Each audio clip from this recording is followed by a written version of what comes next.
இப்போ பாருங்கள், நம்ம மிக்சியிலேயே ஈஸியாக டக்குன்னு குயிக்காக செய்யக்கூடிய தக்காளி சட்னி, தக்காளி பூண்டு சட்னி எப்படின்னு பார்க்கலாம்.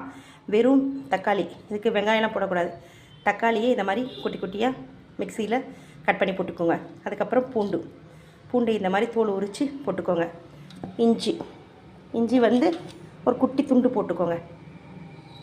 இஞ்சி வந்து குட்டி துண்டு, இங்கே பாருங்கள், இந்த அளவுக்கு போதும். இதை கட் பண்ணி போட்டுக்கோங்க. அதுக்கப்புறமா வரமிளகாய், உங்கள் காரத்துக்கு எவ்வளோ தேவையோ அவ்வளோ போட்டுக்கோங்க. காரம் அதிகமாக சாப்பிட்றவங்க எக்ஸ்ட்ரா போட்டுக்கோங்க, கம்மியாக சாப்பிட்றவங்க ஒரு 2 மிளகாய் 3 மிளகாய் போட்டுக்கோங்க. நான் வந்து 3 பழம் தக்காளி போட்டிருக்கேன். ஸோ அதுக்காக நான் ஒரு 6 வரமிளகாய் போட்டிருக்கேன். இதை வந்து அப்படியே மிக்சியில் போட்டு நைஸாக அரைச்சிட்டு அதுக்கப்புறம் தாளிப்பு கொடுத்து இதில் ஊற்றிடணும். அவ்வளோதாங்க, சட்னி ரெடி. குயிக்காக ரெடி ஆகிடும்.